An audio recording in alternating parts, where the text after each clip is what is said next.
Tonight I want to talk to you all about the differences between the 9mm round and the .45 ACP round when it comes to selection for personal self-defense. Now I'm going to use the facts at hand to prove that the .45 ACP round is a superior bullet in comparison for efficiency and practicality. Now the argument between these two camps over which one is better, the 9mm or the .45, that this argument's been going on for well over a century now. And the first thing that people want to bring up when they're arguing about which one is superior is the stopping power, the kinetic energy behind each bullet, and how much force it has to take an assailant to the ground without him coming back to counterattack. Now the .45 ACP round, it's a much larger bullet than a 9mm or another round similar to that. It has much wider mass to it, and it shoots at a slower velocity, to where when you hit someone with the .45, it only really takes one well-placed shot and it'll knock your target to the ground, incapacitating them, if not killing them.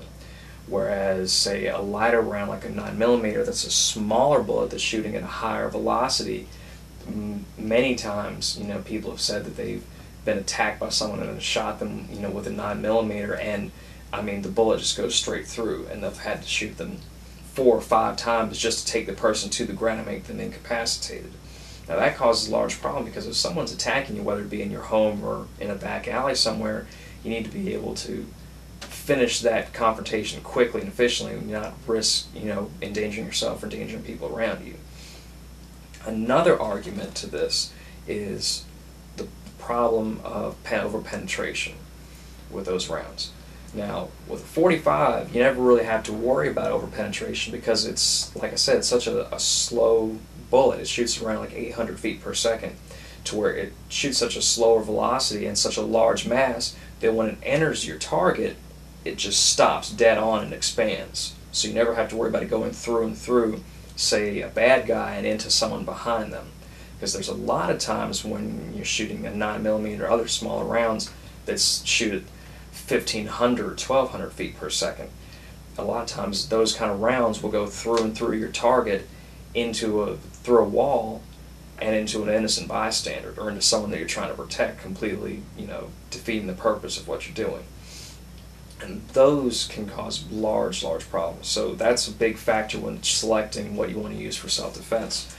If you do the research yourself, you'll find hundreds, if not thousands, of stories online of people being caught in a situation where they had to defend themselves and had a lower caliber weapon and emptied multiple rounds to assailant, and I mean they barely escaped just because of the fact that it didn't do anything. And there are other stories where people had a large caliber round like a .45 or even a .40 caliber round, and it put their assailant down to the ground almost instantly. And I will be willing to bet that there are a lot of criminals in prison right now that are only there and only alive because they survived multiple rounds from a 9mm fired by a police officer. And I'd be also willing to bet there's a lot of criminals that aren't alive today because they were shot by a .45 by a police officer. And in summation, the .45 caliber round, the .45 ACP round, is far superior in efficiency and practicality than a lower caliber round like a 9mm. And even though you have less rounds per magazine than, say, 9mm, it's a little more expensive, I think that those factors alone still don't trump the fact that it's a simple round, it's a one-shot, one-kill round. You don't have to worry about hurting anyone around you. It's just, it's something that's very simple that can, end a confrontation very quickly. And that is my presentation on the .45 ACP round. 4 minutes. Thank you. 4 minutes? 4 minutes. 10 seconds. Yeah. 4 minutes, 10 seconds. That sounded good, didn't you think so? All right. Sounded like...